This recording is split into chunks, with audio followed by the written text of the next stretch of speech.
सुप्रभात मेरे प्यारे बच्चों, कैसे हो आप सब। आओ सीखें हिंदी की कक्षा में। हमारा आज का विषय है य वर्ग। य वर्ग। तो बच्चों, आपको पता है य वर्ग में 4 व्यंजन होते हैं, य, र, ल, व। चलो इनका एक बार अभ्यास करते हैं। पेंसिल को बिंदु पर रखा, आधा गोला लगाया इस प्रकार से। अब यहाँ से इसको ऐसे नोक निकालते हुए गोलाई में ऊपर की तरफ ले गए, सीधी रेखा लगाई और उसके ऊपर शिरो रेखा बनाई इस प्रकार से। ये है व्यंजन य।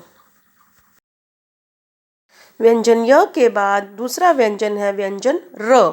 आधा गोला बनाया, अब यहाँ से एक और गोला बनाया, वापस पीछे की तरफ आए और नीचे ले गए इसको इस प्रकार से, ऊपर शिरो रेखा लगाई। व्यंजन र। र से रस्सी। य वर्ग का तीसरा व्यंजन है व्यंजन ल। सीधी रेखा बनाई, अब यहाँ से एक तिरछी रेखा को थोड़ा पीछे से लेकर और इस प्रकार से गोल घुमाते हुए नीचे और ऊपर शिरो रेखा। व्यंजन ल। ल। य वर्ग का आखिरी व्यंजन है व्यंजन व। सीधी रेखा लगाई, अब इस प्रकार से इसको गोल कर दिया, ये बन गया व्यंजन व। व से वक।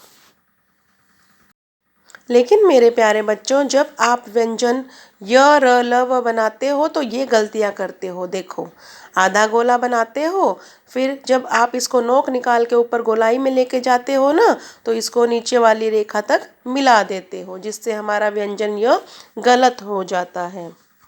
इसी प्रकार से जब व्यंजन र बनाते हो, आधा गोला बनाया, फिर इसको एक और गोला बना के बाहर की तरफ लाना था, लेकिन आप इसे बाहर की तरफ ना ला के अंदर की तरफ से ही नीचे ले जाते हो, जिससे व्यंजन र गलत हो जाता है। इसी प्रकार व्यंजन ल में भी जब आप तिरछी रेखा निकालते हो तो पीछे की तरफ ना जाके इसके कोने से ही आप इसको गोल घुमा देते हो, जिससे व्यंजन ल गलत हो जाता है। इसी प्रकार से जब व वस्त्र बनाते हो तो इसको नीचे वाली रेखा तक मिलाकर गोल घुमा देते हो इस प्रकार से, जिससे हमारा व्यंजन व भी गलत हो जाता है।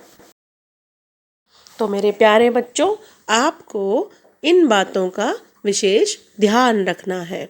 जब आप यह वर्ग बनाते हो तो इन बातों का विशेष ध्यान रखें और बहुत सुंदर सुंदर यह वर्ग बनाएं।